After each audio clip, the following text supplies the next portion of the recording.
lineouts, rucks, engage! What an amazing try! tries, and tackles, dissected by South Africa's top rugby minds. That is world class! This is To The Last Drop, your weekly in-depth rugby podcast with Liam Delcom and Brenden Nell. This is To The Last Drop. I'm Brenden Nell. And I'm Liam Delcom. Liam, last week we had a very good guest, SA Rugby President Mark Alexander, and we've decided we had such a good chat about the equity deal last week that we didn't get to much of the other stuff. So Mark's joined us again, and thank you, Mark, for your time. We really appreciate it. And we thought we'd continue because there's so many topics in SA Rugby that we can't just focus on one, because I'm sure Mark wants to talk about something else than the equity deal as well.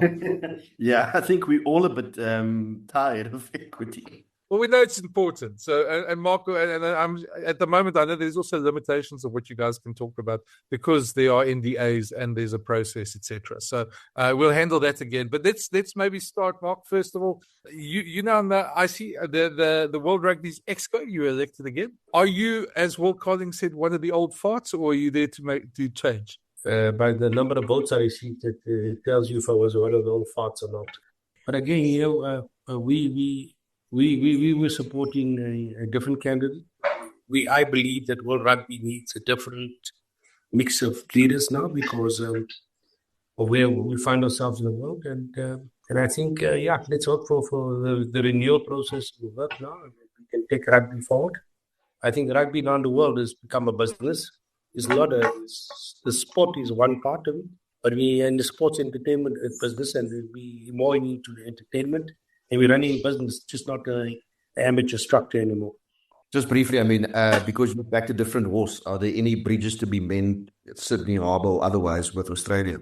I think you know the rugby values are different. You know, when you do these, it's like when you play in the field, you beat each other to a pulp, and when the final whistles blow, you shake hands and we go forward.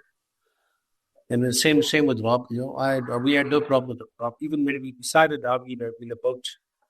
I wrote them each a letter and explained to them because we had the three candidates present to us, and after we voted, our members voted. We having the board executive voted. We wrote to each one of them and told them what our decision was.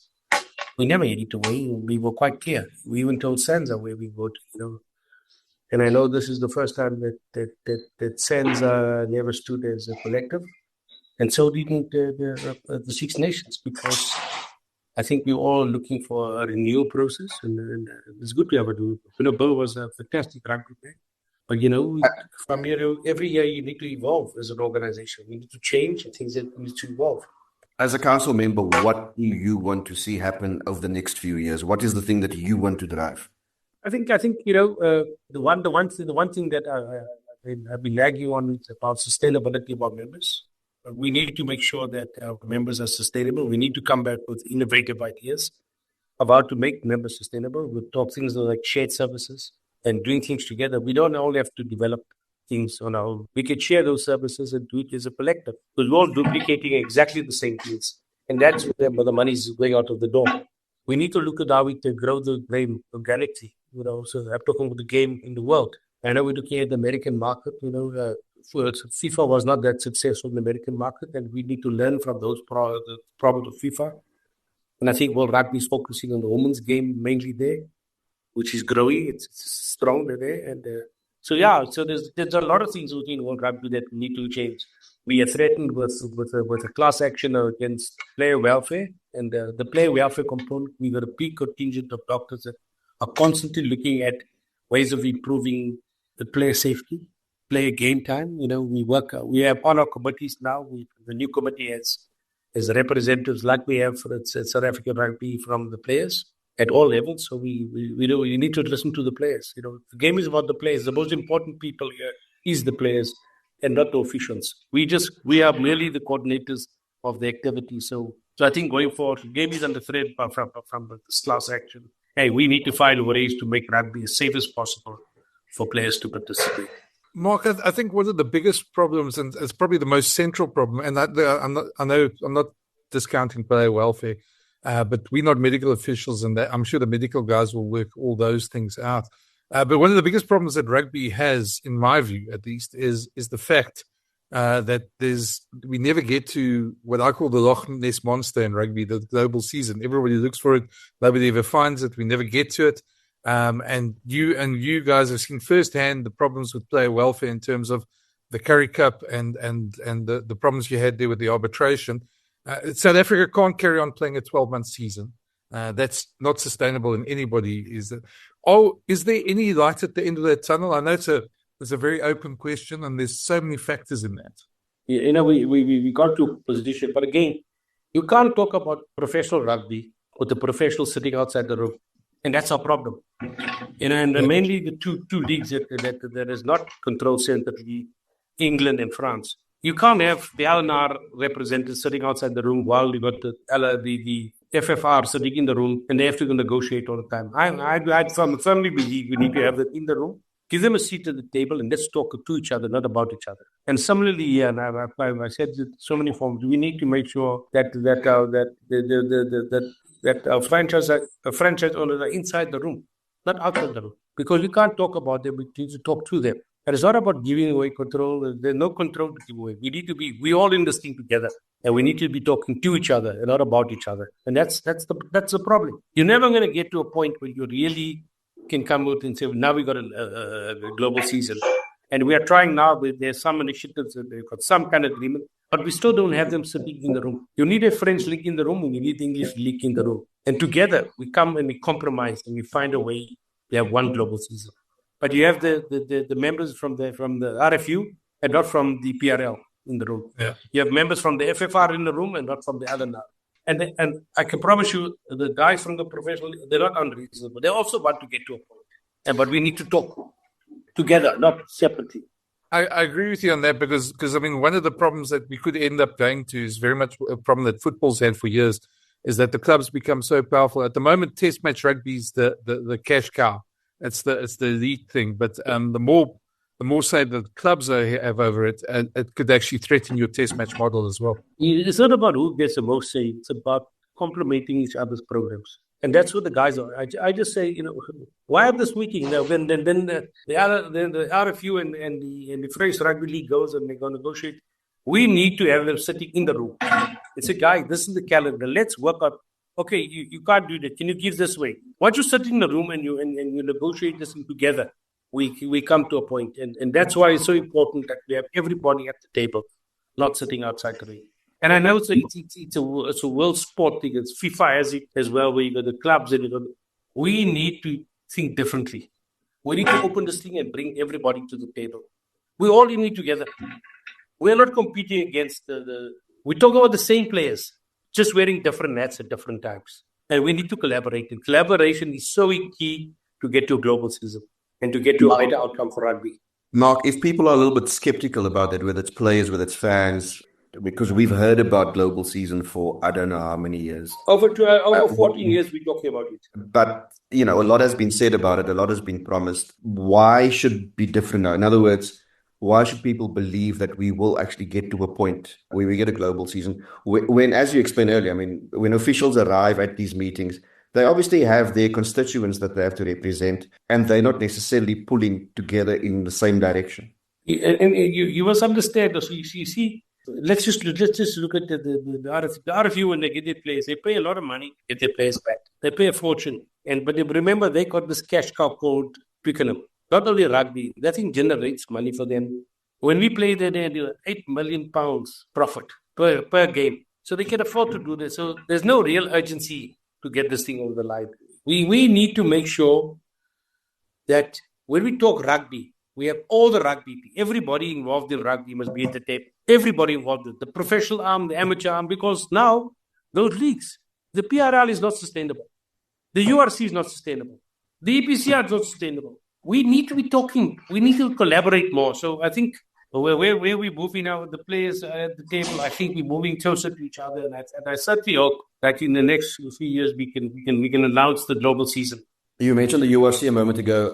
South Africa started off in that competition, and of course we were also involved in the EPCR. We didn't start off as full members. but in the not too distant future, we will have membership. How will that change things for South African rugby, especially from a financial point of view? I think we now not only spending money, we're getting money back. For the last, since 2020, but give us numbers. Bringing it to a pot. I can't give you the number. The numbers will change, annually changes, but at least we get our money back, And I'll just give you an example. When we were in Super Rugby, we used to get 160 million back into the system. That 160 million in that system now, to date, we paid 1.9 billion contribution to participate in there. And by the end of June this year, we become a full member. It's been tough. It's an investment we had to make. Otherwise, our professional game, as we know it, would have been over. I think, at least we get some money out of that. But still, that's not going to be enough to do what we have to do with all the programs and the pressures we're getting from World Rugby, from our government to deliver women's game, to deliver that, We not as the other international countries that have major handouts from government. When the COVID was happening for the RFU, they got 356 million to help them to bail them out of the problem they had. We didn't get that. We to sustain ourselves. We to take loans and to sustain ourselves and we to help our members to be sustainable. Otherwise, the rugby would have been stone dead. We never went to close clubs like they did, and what financial help? They closed clubs. We never closed clubs. We tried to protect the lives and livelihoods, and I think we've done it because we had a industry mitigation plan. We brought the players' union, we brought the Sareo employees' union, we brought SARO, and we came with a plan. But if we didn't do that, we'll be in trouble.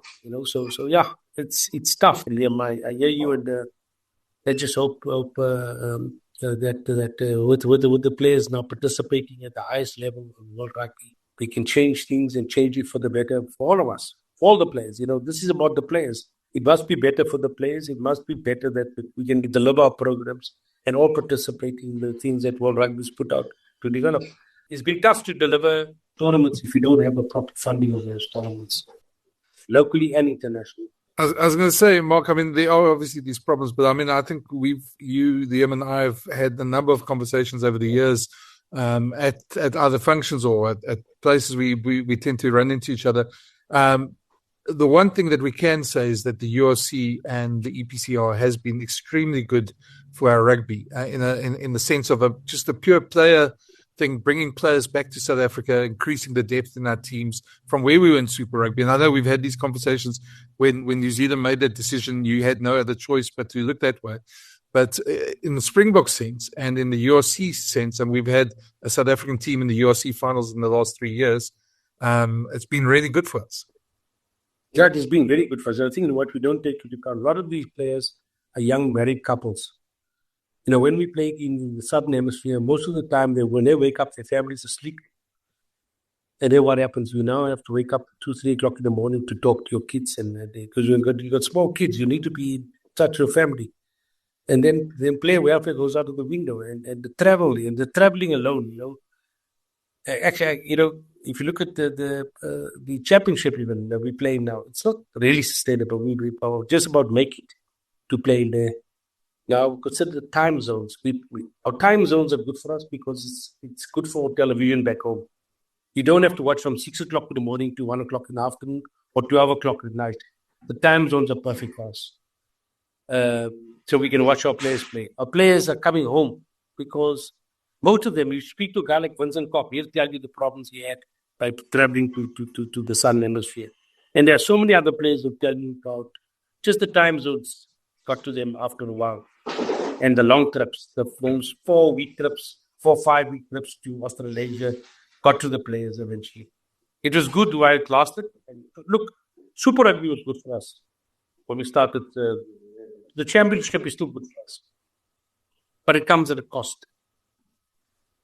And where things are going, it's all about the players. It should be all about the players. And if it's good for the players, it's good for us. You make it sound as if there is absolutely no chance whatsoever in future of South Africa involving itself in a competition with Australia and New Zealand. we were asked about that, and yes, we would consider, but you make us an offer. It's cost us to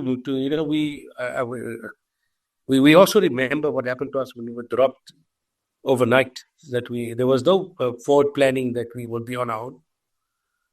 We were on a meeting until 3:00 in the morning, and 7:00 in the morning we woke up where people started phoning and saying, "Listen, you guys are to Super Rugby. What do you mean?" And then we read about it, and we need to react rather quickly. So, as I said to them, you better come with a very good offer. But we have now invested in the North. I mean, we are focused on the North. To go south again, there must be a hell of a good offer. And if they can take any of our other teams, but it must be financially sustainable for us. It must be so good that the players can be rewarded justly. So, Marco, that decision by New Zealand, of course, I mean, I think we've seen it over the last year, how that's almost backfired on them in a way, because they're seeking out more contact with us. And one of the nice things that you guys have got on the table, and we last chatted about this when it was very much of the planning phase, is the All Black Tour, the tours that have resumed. Now, that to me has probably been one of the best successes, because I love old school tours. I think the Lions tours have a very special place, and I think South African public's going to love it when they see an All Black team touring around the country, and vice versa in New Zealand. So that's something very exciting to look forward to in the future as well. Yeah, that was great. We spent time. We need each other. We bring the best out of each other, the All Blacks in South Africa. And I think this tour that we've planned now, and there's a team coming out. We more or less got the scheduled stuff for the 8-week tour in place, and we just finalizing the nuts and bolts. But that's going to be good for rugby. I believe it will be bigger than the British Lions tour to South Africa, because it's the interest worldwide is unbelievable. And we're hoping to have a launch game later this year somewhere in the world. So it'll be a big game for us to go launch, and it'll be exciting. It's really exciting. And South African, especially this year, we won't be playing them locally. So we'll actually be starved of rugby come 2026. We starved of seeing the All Blacks locally, and then we'll see them for 8 weeks playing against our franchises and our national team. So we're excited about that. We all have, but we had a problem when we were kicked out. But like that's rugby. They kicked us out. We moved on. They moved on, and we're back, and we're working together well again.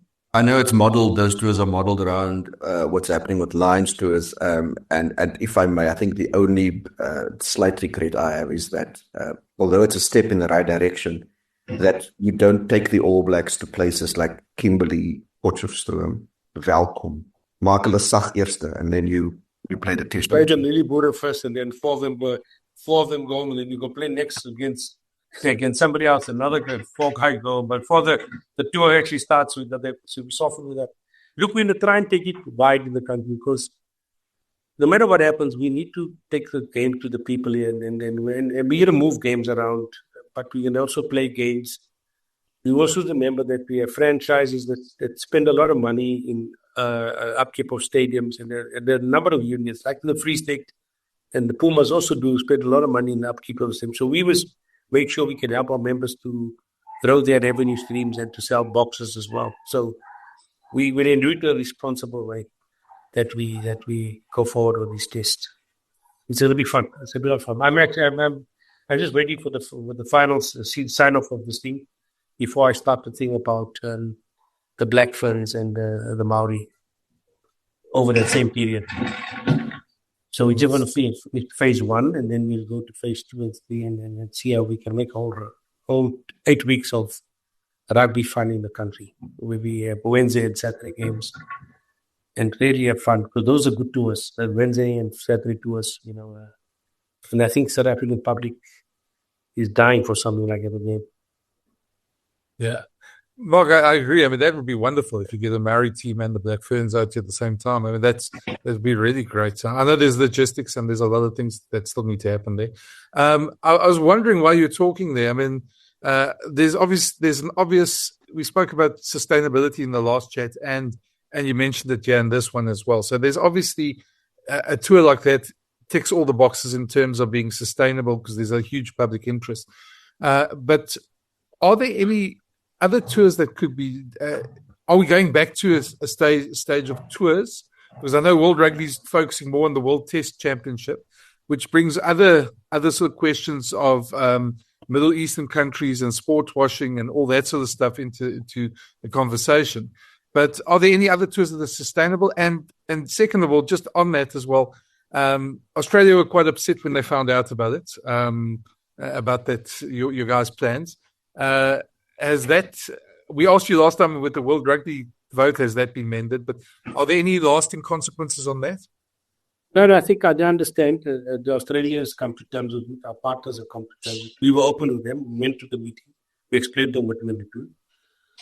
We explained to them that, unfortunately, it's the matches between ourselves that generate the money for us. We also looked at ways of how we to complement their programs over those the years 2026 and 2030. So we also going to make sure that we also don't kill the championship. The championship will continue. We will make sure we can complement that.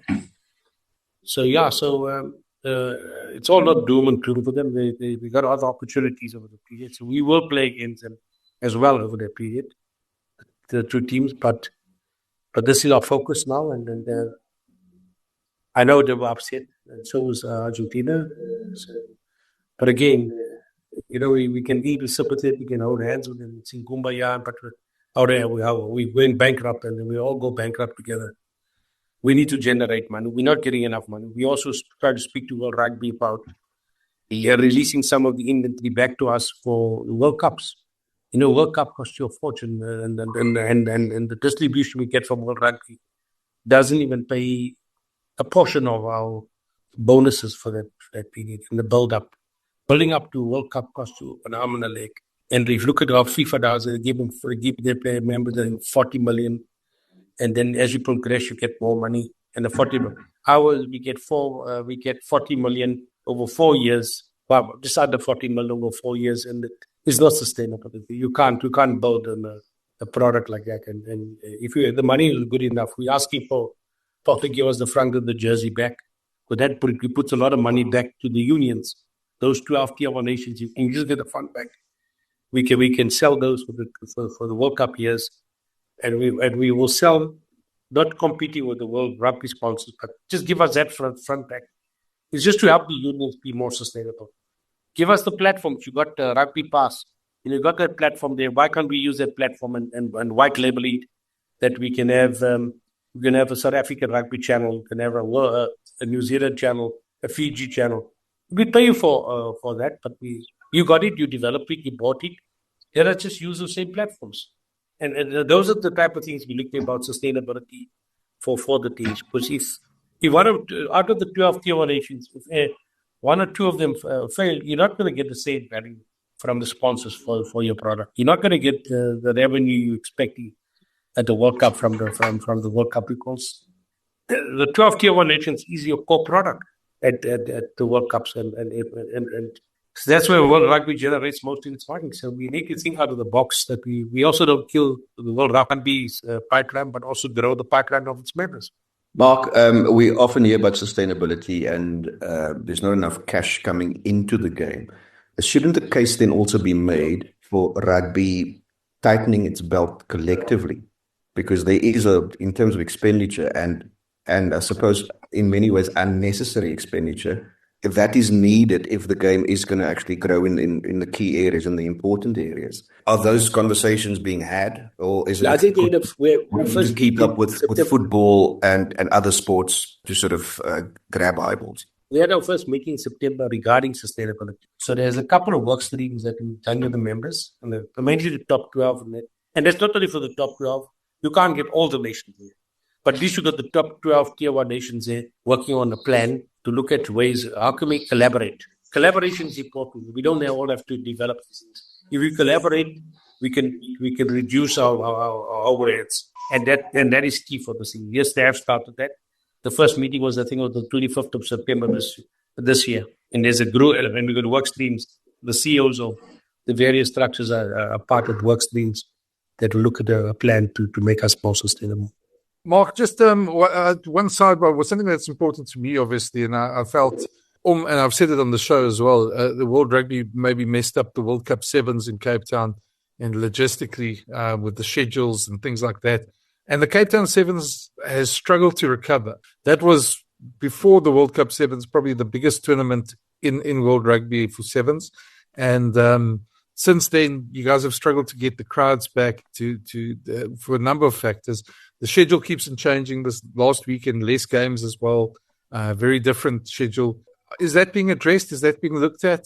Is there a plan to make Cape Town? I know it's just this last weekend, but last couple of weekends. But yeah, is there a plan for that? Yeah, I think there's a plan for that. I think we've been handed back the competition to deliver.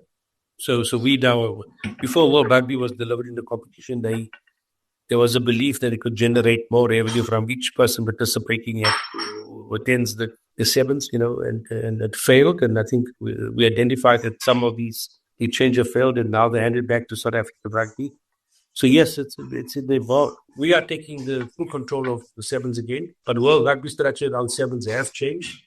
And they've got a work group working on that as well, because that was one of the problems we had by trying to control it centrally by World Rugby, coming to countries using the same model we use in Singapore, the same model we use in Perth. It failed. And World Rugby, I think, is the first to admit it failed. And so now we're going to a more hybrid model where certain countries will deliver their own program, and in certain countries, World Rugby will deliver the sevens. So I think, yeah, we lost a lot of money with that. Mark, we probably need to start wrapping things up. I've got a question for you, and it has to do, again, sustainability, but in a different way. The Springboks obviously are on the crest of the wave. We've seen a period of almost unprecedented success, 2 Rugby World Cups and all the other accolades and trophies that come along with it. Obviously, with that is the responsibility to keep momentum. In terms of sustainability, not sustainability, but planning ahead, what do you have in place in terms of whether it's players and whether in terms of coaches? Obviously, one man has driven this process, Rassie Erasmus, as coach, as director of rugby, before he took the head coach job again. In terms of continuity, what do you have on that front? Part of Rassie's mandate is to work on succession. And I think if one looks at what we changed, is we brought into the whole coaching structure. Now I'm looking at rugby as a whole.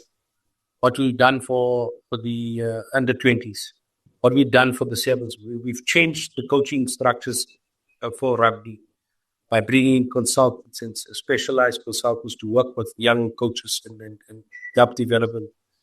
You could see the role that Swayze's playing. You heard about Johan Ackerman coming to help with the under-20s. And then there'll be more people brought into. So that is one of Rassie's key deliverables, succession. I don't know Steely standard. That I think the details of that succession you need to speak in, but we are working on succession because it's rather important for us to have a proper succession plan so we can keep up with the continuity. The big problem was before we used to change every 4 years. And now we built up a system that works, and we want to keep that system going. And part of Rassie's thing is that there must be people in the system that is taking over the journey to continue that legacy going forward. And I think, we have that in place now, and we have some good people we brought on board. We've got Kevin Foote, who's going to be running the under-20, because, when we ask the question, after the Springbok, what is your next important team? Is your under-20s. Then you need to have a caliber of a super rugby coach coaching that team. You need to have a strong coach. If you look at what the teams that came in, John O'Deep and those guys that came with the All Blacks, and you look at the English battery of coaches that came with the under-20, because that is your next important platform. So if you got a good nursery, then you got good continuity. And now that's what we're trying to build up. We're trying to build up a group of coaches that is good enough to coach Springboks to take this thing forward for us. And within the Springbok setup, there are guys there that have been groomed. And if they don't make it, they'll bring somebody else into the system. But Rassie's job, looking at succession, is key to this thing. It's part of his KPIs. Sorry, I think I asked in a very roundabout way. I think what your average rugby fan really wants to know is there life after Rassie? There is life after Rassie. And I think Rassie is going nowhere very soon. Rassie lives rugby. That's him. And he's worked on a number of people, and he keeps on working with people. And you talk to the players, it's not about one man. He works with a system.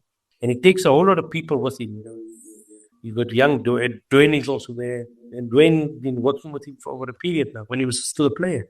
And I think there is life after Rassie, but Rassie's doing nothing. He's not going away fairly soon, hopefully, and hopefully his health holds out. He's done good things for South African rugby, and we hope he stays in the system for quite a long time. Mark, there has been a very interesting chat. I must admit, we probably could go on for hours, but I'm also going to wrap up. My last question for you is a very easy one.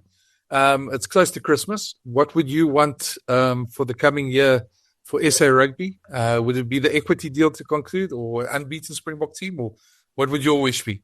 I want an initiative. It could be the private equity or some other initiative that can make us be more sustainable. We need to be sustainable. You know, if you look at our girls, we brought some coaching in, but we need money to make it work for the ladies. You need to play in the professionally. You can't play once every in a blue moon. So money, we need to have a sustainable system. We need to look at sustainability. And I know it's a word we're throwing out for a long time now. But we go year in and year. And guys, the one thing we do in South Africa Rugby is meetings about finance on a regular basis. We have more meetings about finance than about rugby currently, because it's a thing that makes our systems run. And really, so we need to get more money in the system, but more money on organic basis, not a once-off. We get a once-off, we'll spend it, and 3 years down the line, we're back to where we started. We need to have a plan, and be it a local plan, an international plan, whatever plan it is, we need to do that, and that's key, and that's part about that session, strategic plan that we've done last year, which we're revisiting in January again. We need to get better at it. Unfortunately, money makes our world go round and makes everything go round. So, but thank you again. And when we have to, lastly, I think while I got this platform, I think I would appeal for people to look at what happened to Andre Snyman, and there's appeal to assist him. He needs an operation. Appeal to the South African public. He's given his time to play for South Africa. Those who can afford it, please contribute to his fund to have his operation. Thank you. Yeah, I've actually been in touch with Andre as well. He's actually said he's going to come as soon as things settle down with his treatment. He's going to be on our pod as well. So I did actually have a chat with him yesterday about that. But yeah, it's. I think there is a GoFundMe. So if anybody's listening to this, they can just search for it, and they can contribute there. But Mark, thank you for joining us, man. It's been great to chat to you, and we must have you on again at some point. Hopefully, not too long, and hopefully there's a lot better news on the equity deal then. No, thank you, guys. Thanks so much. Cheers. Thanks for the time, Mark. Thanks for being so candid. Thank you. Thanks for listening. For the latest insights and rugby analysis each week, plus new episode alerts, please follow or subscribe to the series. Or find all episodes at jacarandafm.com or the Jackpot app.